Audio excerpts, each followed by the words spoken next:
Mga kauturan siningitiyon, nagapasalamat kita sa Diyos.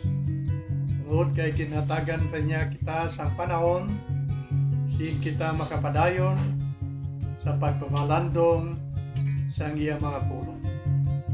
Nagsawala pa, ako nanay pagabasahon ang bahin sa balang kasulatan makita sa Juan, Kapitulo 9, kaya pagabasahon na kundri ang mga dinalan, kag diri nagasiling, sang naglakat si Jesus, nakita niya ang isa ka tawo nga bulag, halin pa sang iya pagkatao.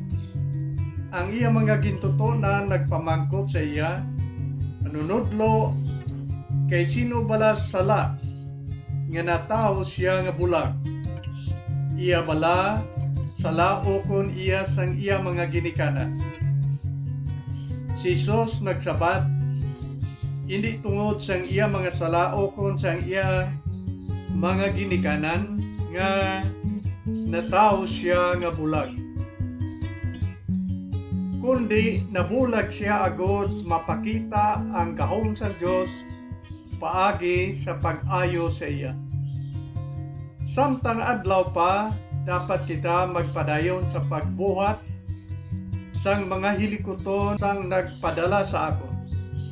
Mag-abot ang gabi nga wala na sing may makapangabudlay. Samtang yari ako sa kalibutan, ako amo ang kapawa sang kalibutan. Sang makasiling siya sini, si Jesus nagdupla sa duta, kag naghimo sang lunang sa dupla, kinhamlitan niya sing lunang ang mga mata sang tao. Kag nagsiling siya, kadto ka sa punong sang siloy, kag magpangilamos. Gani naglakat ang tao, nagpangilamos, kag nagbalik nga makakita na. Kabayang ang Diyos, magpakamayo gid sining mga pulong, kag ang akon ginbasa bag-o lang, ini nagasaysay na hunungod sang kabuhi sang isa ka tawo, nga natawo nga bulag. Pero samtang nagalakat si Kristo, nakita siya, kag si Kristo amo ang nag-ayo sa iya. Kag ang tanaw naton diri, ang nagkalain-lain nga mga reactions sang mga tao nga nakahibalo nga ini nga bulag nag-ayo. Kag ang una diri nga tanaw naton, amo ang reaksyon nga nagalin sa mga kasilingan. Ini nga mga tao amo ang mga tao nga nagaduda, nagadoubt sila. Kung bala, ini nga tao amo ang bulag sadto anay nga nagapakilimos, o kon pulo parehas lang ang hitsura. So nagapangduwa-duwa sila. Ang iyang mga silingan nagsiling, nga ini nga tao amo anay ang bulag nga nagapakilimos. Kag ang siling naman sa iban hindi, pulo parehas lang ilay hitsura, pero hindi ini siya amo ang bulag anay. So may ara nga pagduwa-duwa sa ila nanungod sang bulag nga ginayo ni Jesus Christ. Ang iban sa mga silingan nagasiling nga amo ni siya ang bulag anay. Siling sa iban hindi, kundi parehas lang itsura. May mga pagpangduwa-duwa sa ilang mga huna-huna. Kaguni ang bagay naton talupang doon. Kung ang mga katawhan pirmi lang magpangduwa-duwa nanungod sang ginhimo sang Dios, magapangduwa-duwa kun bala may Dios gid man ang kalibutan, wala gid sing maayo nga dangatan ang aton nga pagpangabuhi. Dapat may lubos kita nga pagkilala nanungod sa Dios kag sang iya mga binuhatan sa sini kalibutan ilabi na gid sa aton mga kabuhi.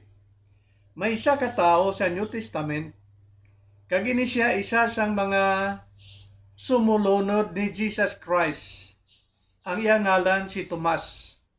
Kag hasta subong, madala pa ang ngalan ni Tomas nga tao nga naga pangduwa-duwa. Ang istorya sa kabuhi ni Tomas amo ini. Sang nabanhaw na si Jesus Christ, nagtipon ang mga sumulunod ni Kristo, ginsirahan ang balay diin sila nagtipon, pero si Tomas absent. Wala siya dito sa tungation. Kag ang ilang istoryahan dito amo nga si Kristo nabanhaw. Sunod nga adlaw, si Tomas ilang ginsugiran nga si Kristo nabanhaw. Kag si Kristo nagsulod dito sa lugar diin sila nagtipon. Kabalo ka ano sila ni Tomas? Sila niya, hindi ako magpati kung hindi ko mahikap ang pilas sa iyang mga kamot, ang pinalian sa iyang mga kamot, ang agi sang langsang siyang kilid, kag ang agi sang langsang siyang mga tiil, niya hindi ako magpati.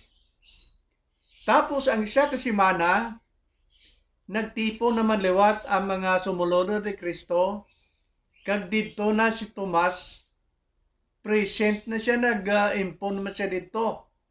Ginsirahan nila ang puwertahan, ang tanan nga aligyan sang balay, tungod sa kahadlok nila sa mga leaders sang mga Hudiyo.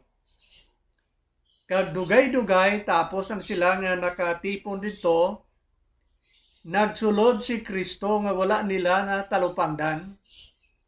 Kag si Kristo naghambal kay Tomas, ihikap ang imo mga kamot sa agi sang lansang sa akon kilid, sa akon tiil, kag sa akon kamot. Kag si Tomas naghikap, kag nagsiling siya, Ginoo ko, kag Diyos ko. Dito pa siya nagpati. Nadula ang iya mga pagpangduwa-duwa, kay nakita niya na si Kristo. Pero kabalo ka anong siling ni Kristo kay Tomas? Kristo nagsiling, bulahan ang tao nga nagatuo sa akon bisan nga wala siya makakita. Ang kamaturan amo nga kung sundo naton ang hunahuna ni Tomas nga mapati lang kita o kung magtuo lang kita kung makita ta, may problema kita dra. Kay damo ang mga bagay sa kalibutan nga ara siya, naga-exist, pero hindi naton siya makita. Kag kung magsiling kitang mapati lang kita kung makita, di may dako nga problema sa imo nga kabuhi, kag pagpangabuhi. Pananglitan. Nabalaan naton nga may hangin. Nagaagi sa aton lawas, sa batyaganta, nagatayog ang dahon sang kahoy. Pero nakita mo bala ang hangin? Tungod kay wala mo makita ang hangin, di kay magpati nga may hangin. So amo nang problema, hindi kita magparehas kay Tomas nga makita lang naton kung makita naton. Kay damo ang mga bagay nga matutuon nga ara siya, pero hindi naton makita. Kung magsiling kita sa aton kagalingon, nga makita, mapati lang kita sa Diyos kung makita naton, pero ang Diyos hindi naton makita. Kay man ang Diyos ay Espiritu. Wala sing lawas pareha sa aton. Ang Espiritu katulad sa hangin, mabatyagan mo, pero hindi mo siya makita. So kung magsiling kita nga, hindi ko magpating may Diyos ang kalibutan kay huwag ko kay kita, di may dako nga problema sa imo, huna-huna kag sa imong balatyagon. Kay man kung amuna ang aton isiling, hindi kita makapating may Diyos ang kalibutan kay way man aton makita. So ang mga tao diri nga mga silingan, damo ang ilang mga pagpanduwa-duwa. Nagapanduwa-duwa bala sila kung Ini nga tao amo ginman ang bulag sang una, kag nagpang duwa-duwa man sila kung sino nga Hesus ang nag-ayo sa iya kay siling sang tao nga yadayo siya ni Hesus. Pero damo siguro Hesus na balaan nila, Hesus ang ngalan, pangduwa-duwa sila kung sino gin ang nagayo sa iya. Pero ang akon ginhambal kay na, ang maayo iya sang tao, bisan wala niya makita, pero nabalaan niya ang kamatuoran, dapat nga saligan kag tuuhan naton. Dulaon naton ang mga pagpangduwa-duwa sa aton nga kaugalingon. Kaga masunod nga reaction nga makita naton rin sa pag-ayo sang bulag, amo ang ginikanan mismo sang bulag. Kay man ang mga Parisiyo panahon ni Jesus Christ, amo ang nag-investigar sining tao nga bulag. Sanggin pamangkot nila ang tao nga bulag nga nag-ayo, naghambal ang bulag sa ila sa mga Parisiyo panahon ni Jesus Christ nga ginayo siya ni Ginoong Kristo. Kag ginpamangkot siya sa mga Parisiyo, niya paanong ikaw nag-ayo? Niya si Jesus nagkuha sang duta, gindoplaan niya, gaginpahid niya sa akon mata, kaginsugo niya ako nga magpangilamos, tapos ako nagpangilamos siling sang tao nga bulag nga nag-ayo, niya makakita na ako. So ini nga mga ginikanan, gin-interview sang mga Parisiyo, kay man ang mga Parisiyo hindi magpati nga siya anay bulag nga nag-ayo. Siling nila mayo nga pamangkuto naton ang ginikanan, agod nga mapamatud-an kung bala bulag gid man siya sang una. Kung kadto sang Parisiyo ang mga ginikanan, ginpamangkot nila siya ara ang tao nga ginayo nga bulag. Siling nila sang Parisiyo, ano bata ginman ninyo siya? Kagan sabat sang ginikanan amo ini, kilala namon nga siya amon bata. Kag nagsiling pag ginikanan, nabal-an namon nga siya na tao nga bulag. Pero wala kami kabalo kung paano siya nag-ayo, kag kung sino ang nag-ayo sa iya. Kag nagsiling pagit siyang ginikanan, dako naman na siya, may buot naman na, siya na lang ang inyo nga pamangkuton. Kay makabalo na siya magsugid sa inyo kung ano ang natabo sa iya. Kag nagsiling ang Bible, ina ginahambal sang ginikanan, kay man nahadlok sila, nga base kon pahalinon sila sa sinagoga. Ang sinagog amo ini ang lugar diin sila nagatipon, nagatuon sa kasulatan, kag nagsimba sa Dios. Amo nang nahadlokan nila nga base kung magsugid sila sang tuod, kag pahalinon sila, kag hindi na pagpaimpunon dito. So nagsiling na siya, kamo na lang pamangkot sa iya, dako naman na siya, kabalo na siya kung paano siya ginayo. Ang kahadlok amo nagahari sa ila. Nahadlok sila magsugid sa ilang nahibaloan, nanungod sang pag-ayo sa ilang bata, kag kung sino nag-ayo sa ila. Kay man nahadlok sila nga isikway sang mga Parisiyo, gadaan na nagplano nga ang bisan sino nga magkilala kay Kristo nga Mesiyas kag manuluwas, hindi pagbatonon sa sinagog. So hindi sila magsugid. Kag mga utod, buhatan na naton sing maayo nga leksyon sa aton mga kabuhi. Kay kita nga mga anak sa Dios, dapat hindi magkahadlok sa pagtindog sa kamatuoran. Ilabi na gid sa mga Diyos nun nga mga bagay. Nagsiling na gid ang Bible kag kinasulit-sulit niya, hindi kamo magkahadlok. Kay ako silang sa Diyos magabulig sa inyo kag ako magaapin sa inyo. Dapat nga ato na ni matalupangdan kag gini makita sa Isaias kapitulo 41 bersikulo 10. Akon suliton ang ginbasa diri. Ang siling sang Dios, hindi kamo magkahadlok. Ako magaupod sa inyo. Ako ang inyo Dios. Wala kamo sing dapat kahadlukan. Hatagan ko kamo sang kaisog. Kag buligan ko kamo. Apinan kag luwason ko kamo. Yari mga pulong, silensyan Diyos, hindi kamo maghadlok, buligan kag apinan ko kamo. Ako, amo ang inyo Diyos. Ang ginikahanan na hadlok sa parsiyo, pero amo pagini ang dogang natudlo sang Bible sa aton, siling sang kasulatan, hindi ninyo pagkadlokan ang tao nga hindi makapatay sang lawas kag kalag.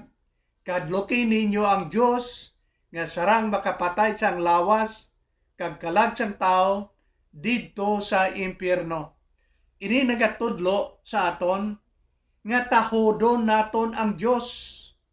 Kahadlok hindi naton paghadlokan, siling niya. Ang kahadlokon sa aton pa magtahod kita sa Ginoo. Ang Dios nga sarang makalaglag sang tao didto sa impyerno. Sarang makalaglag sang lawas kag kalag sa impyerno. Hindi ninyo pagkahadlokay ang siling niya, ang makalaglag lang sa lawas, pero hindi makalaglag sang kalag kag lawas sa impyerno. Kagamo pagid ni ang insiling ni San Pablo sa aton, si Isaias ang silin ang Dios nagaapin sa aton. So hindi kita dapat maghadlok. Kag si San Pablo naman naghambal siya, kung ang Dios apin sa aton, sino ang makapamatok sa aton? Nabalaan naton nga ang Dios nagaupod kag nagaapin sa aton, so hindi kita dapat magkahadlok sa kaaway sang Dios nga mo si Satanas kag aton man kaaway. Dapat nga ang balaan nga espiritu amo ang aton pamatian kay siya nagahambal sang matuod kag dapat siling sang Bible pagi sa pagpanghikot sang balaan nga espiritu sa aton mga kabuhi. Wala sing dapat nga kita magakahadlok. Kag masunod pa din nagdahatag sa dako nga reaksyon amo ang grupo sa mga parisyo. Kung aton nga suliton ang mga kasilingan nila, may magpangduwa-duwa kung bala siya ginman bulag o kung parehas lang itsura. Ang ikodawa ang ginikanan, nadlok magsugit sang sakto, kay nadlok sila nga pahalinon sa sinagog. Kag ang mga parisyo diri tanaw naton, ini ang mga tao, hugot-hugot na gid nga hindi sila magkilala kay Kristo. Ato yang dua do medyo halog jotay no. Nagapang dua-dua lang sila. Iba niya ang ginikanan nahadlok lang. May termino sa English ang ginatawag bala agnostic.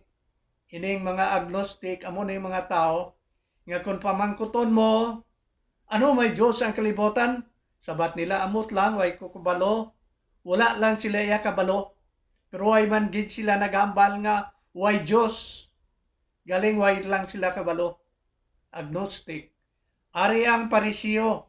Sa siningation, sigurado gid sila 100% nga si Kristo, hindi Diyos, hindi manuluwas, hindi siya amo ang ginpadala sang Amay sa kalibutan agod pagluwas. Sigurado gid sila.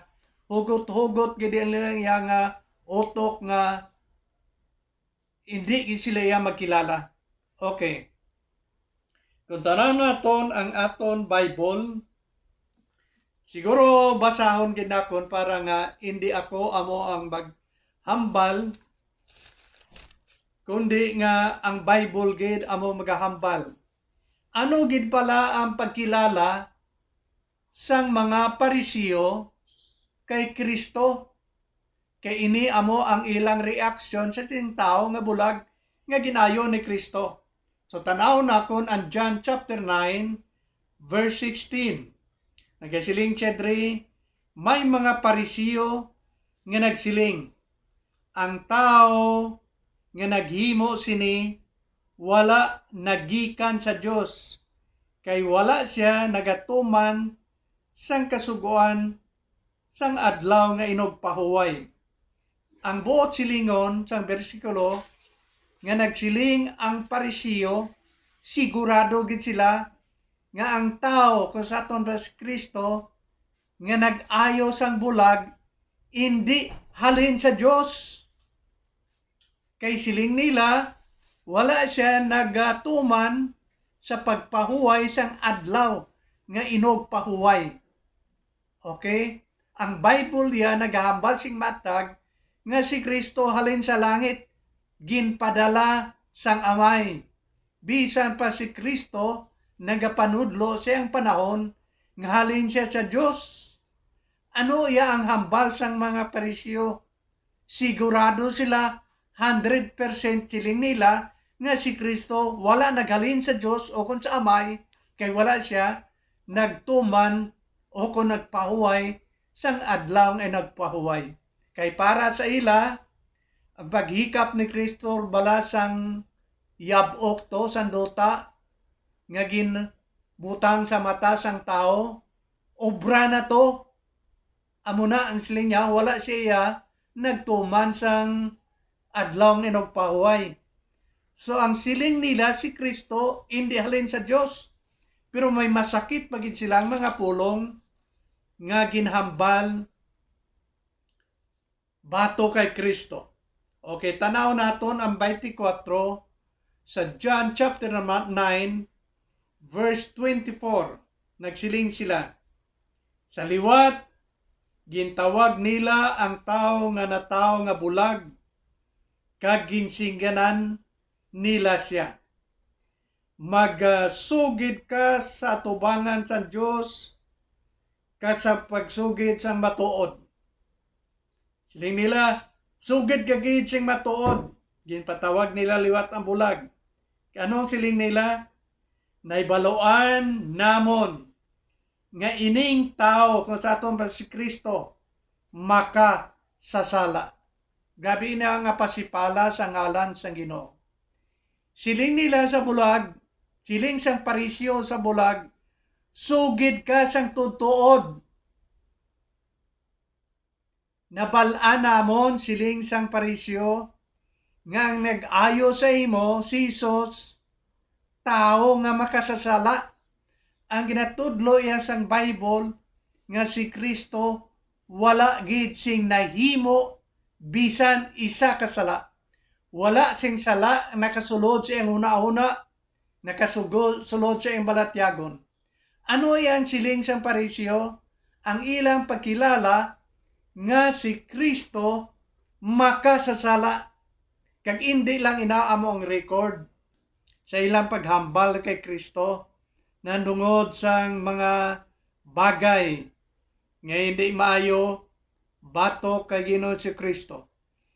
Ila pagid ginhambal sang Parisyo kag ini makita sa record sa John chapter 8 verse 48. Kung may mga Bible kamo dira sa inyong mga kamot, palihog tan-aw. John 8:48.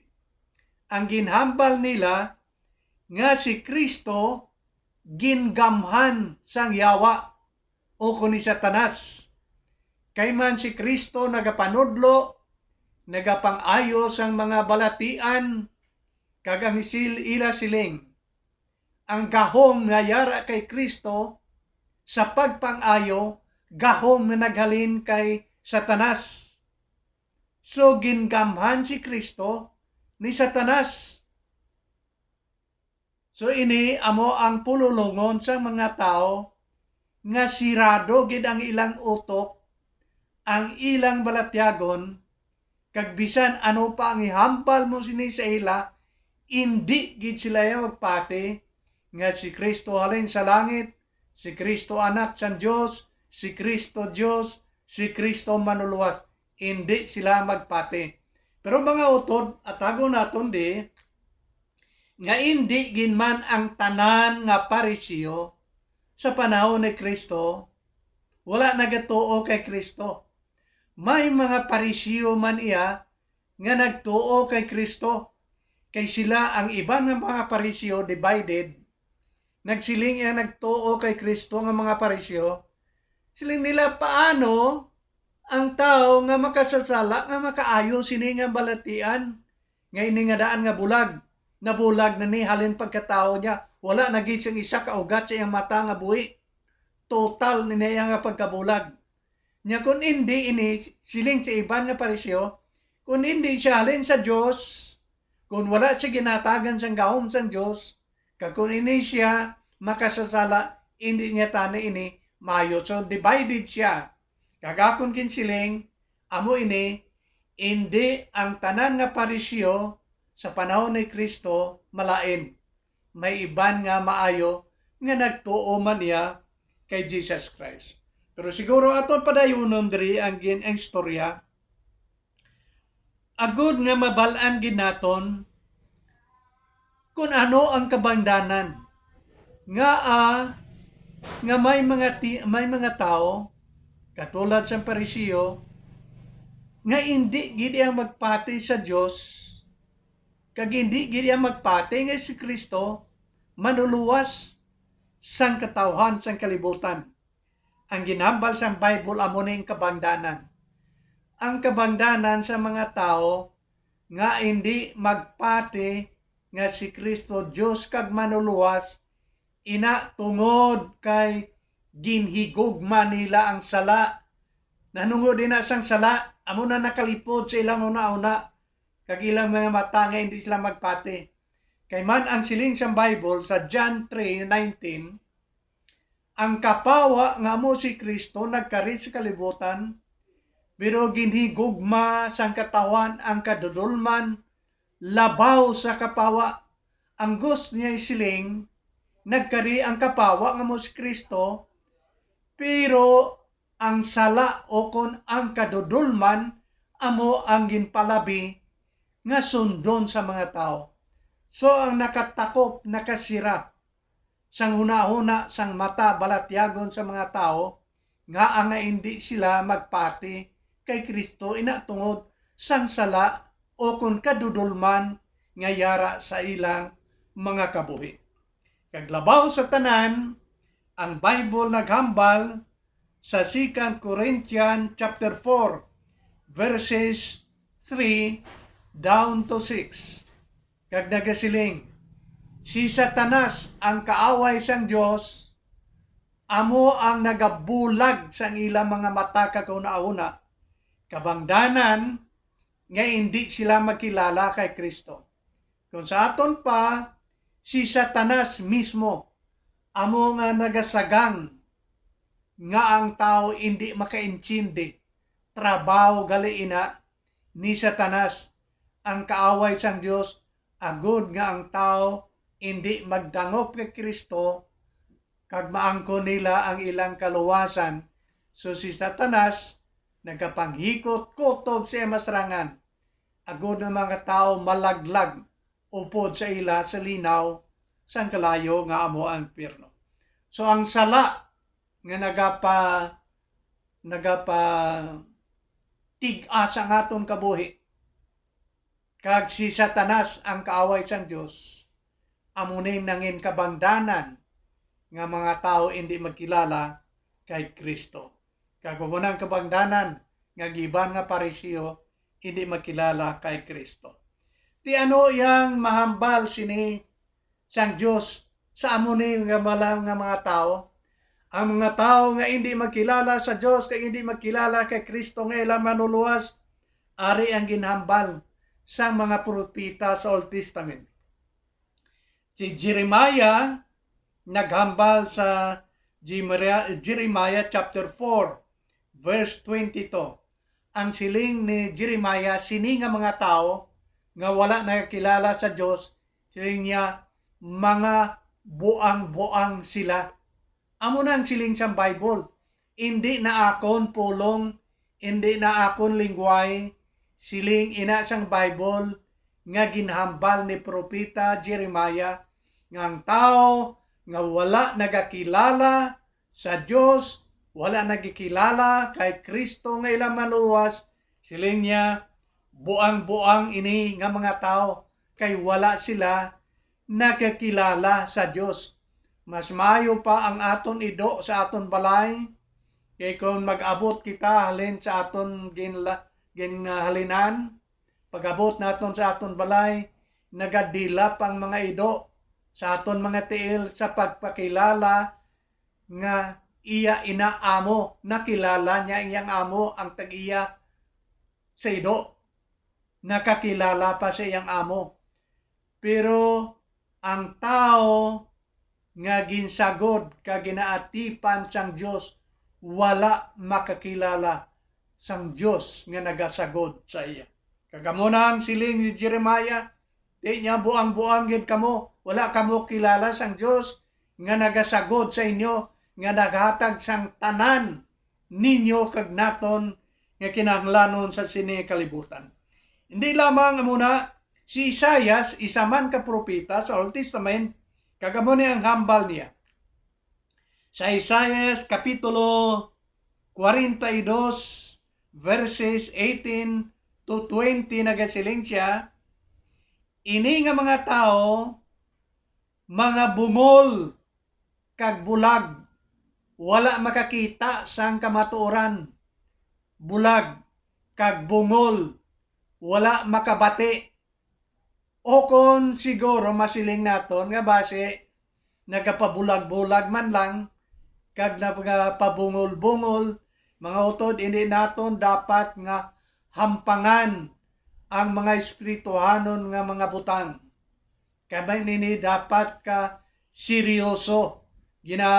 Napagkit ini sa balang kasulatan, ginsulat ini patalupang naton ang lubos nga kamatuoran agon magliso kita halin sa kalautan kag magdangop sa Ginoo. So ini mga bagay hindi dapat lawg-lawgan. Kung nagsiling si Isaias nga bungol kag bulag kay wala makakita sang tanan nga ginhimo sang Ginoo. So kita subong dapat nga hindi kita magpabungol-bungol kag magpabulag-bulag, talupang do naton ang kamatuoran yara ginsulat sa balaan nga kasulatan. Si Jesus mismo may ara nga ginambal sa mga tao nga hindi magkilala sa iya. Siling ni Kristo kag ni makita sa Mateo 15 versikulo 14. Siling ni Kristo sini nga mga tao ilabi na gid sa mga Pariseo. Siling niya ini sila, sino nga sila? Ang Pariseo nga wala nakilala sa iya. Ini sila bulag nga mga nagapangulo kag nagatuytoy sa bulag. Tungod kay nagatuytoy bulag kag inatuytoyan bulag man, siling ni Kristo ini sila tanan mahulog sa kanal. Ang gusto ipaintindi ni Kristo sini amoy niyo. Bulag nga nagagoyod sa bulag. Wala kay balo sang kaluwasan. Ang iya man ginatudloan wala man kay balo. Sila nagaupod, ginaguyod siya sa sining manunudlo nga wala gani kabalo siyang kaluwasan. Kagang siling ni Kristo, ini sila mahulog sa kanal. Ina nagapaintindi nga ining sila nga wala makahibalo, leader kag sumulunod, hukman sang Dios, mahulog sila sa kanal. Mahulog ang ilang kabuhi sa kalaglagan. Kaya wala nila matalupang di ang kamaturan na nuod sang kaluwasan. So peligroso ini, leader nga wala kabalo, kagang sumulunod nga way man kabalo, di ang dangatan kalaglagan sang ila mga kalag. So ano ang dapat himuon? Kamanti may ara nga espirituhanon nga pagkabulag. Anong dapat himuon sini? Amo ning siling ni San Pablo. Nya dapat sina sa ila kamo ning aton pa buhaton iwali gid sa ila ang mayong balita. Siling ni San Pablo kagamo ning sulat niya sa Roma 1:16 nya wala ko ginakahuya ang maayong balita kay ini amo ang gahom sang Dios nga makahatag sang kaluwasan.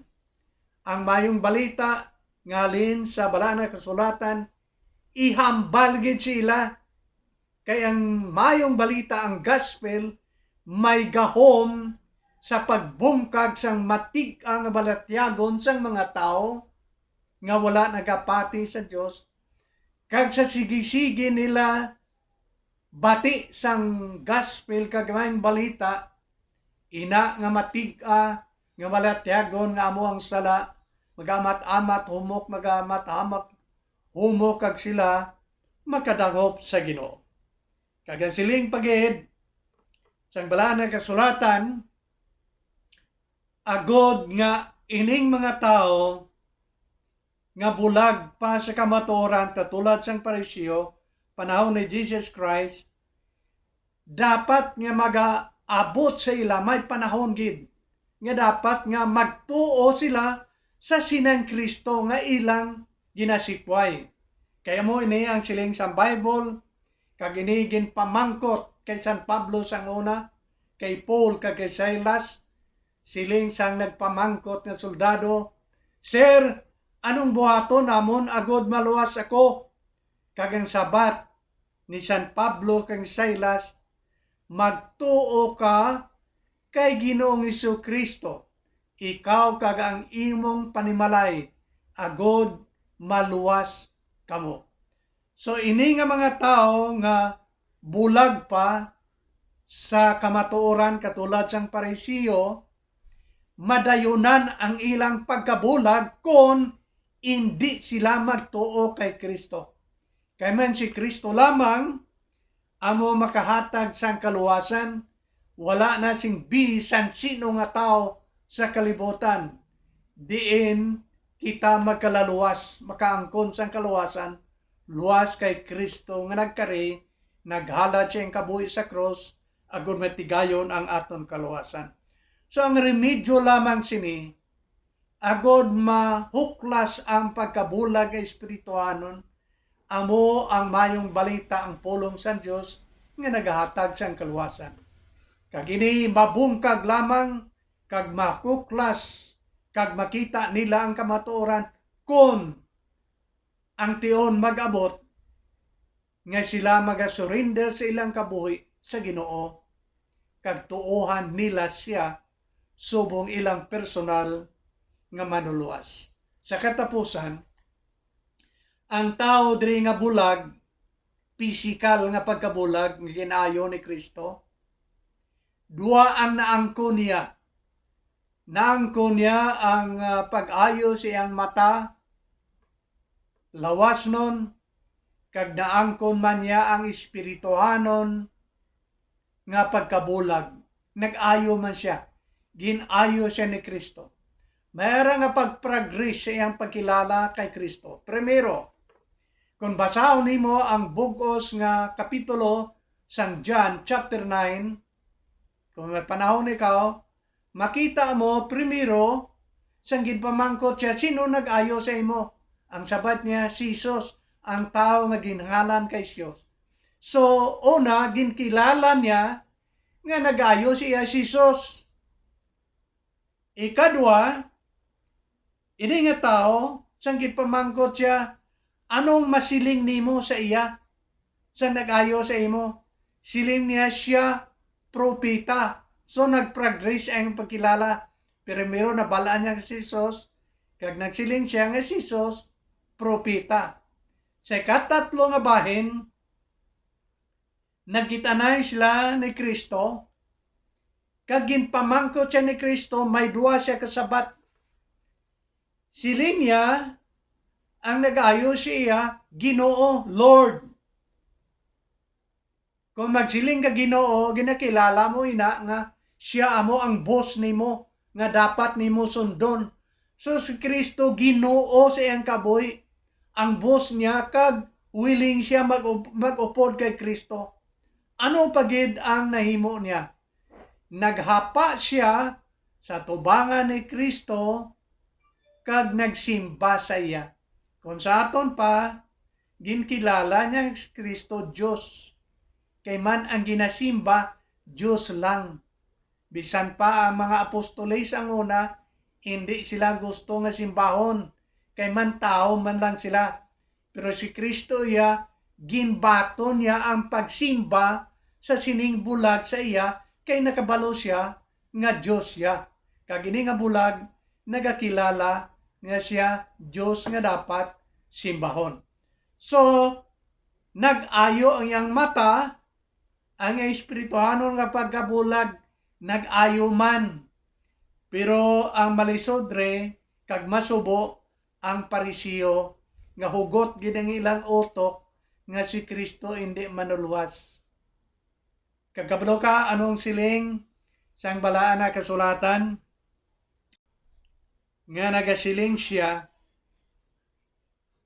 sa aton, nga ang pagpasipala batok sa balaan nga espiritu, hindi mapatawad sa Diyos.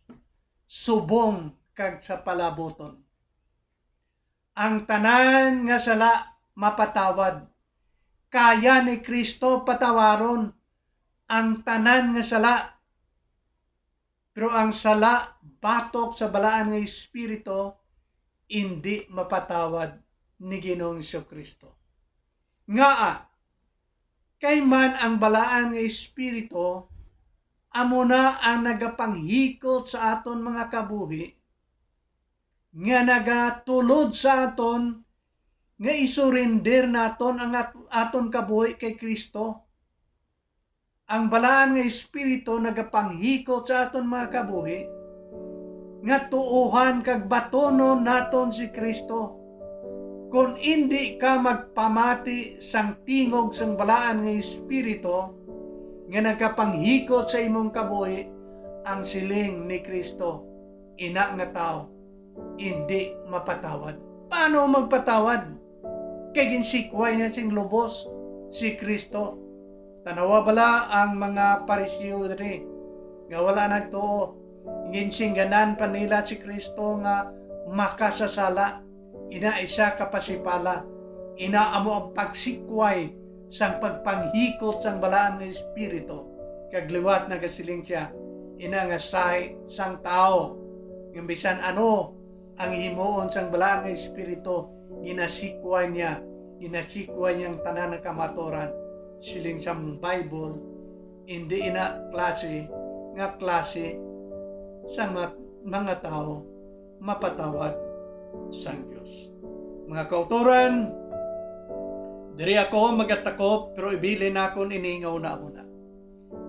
Ang tanan nga sala, pwede mapatawad ni Ginoong Kristo. Ang sala nga hindi lamang niya mapatawad, amo ang pagsikway kay Kristo sing lubos, nga muna ang trabaho sang balaan ng espiritu, nga nagkapanghikot siya agod nga isurrender naton aton mga kabuhi siya. Pero kung ina nga tao, hindi gid tama gid kahugot siya pagsiling siyang kabuhi nga hindi sikway niya si Kristo sing lubos, ti ina pasipala sa balaan nga espiritu, kag ginasiling niya budlay na iyang patawad ni Ginoong Kristo. Kabay nga mga pulong subong ngaton natun-an, magapangita sing hulot sa imo kag akon mga kabuhi, kag tugutan naton nga balaan nga espiritu, magapanghikot sa aton mga kabuhi. Biyaan naton ang mga sana. Isurrender naton aton kabuhi sa Ginoo. Kay siya nagapaabot sa imo, halin sa una, tubtob subong, kag siya buot nga magluwas sa imong kanan. Madamong salamat.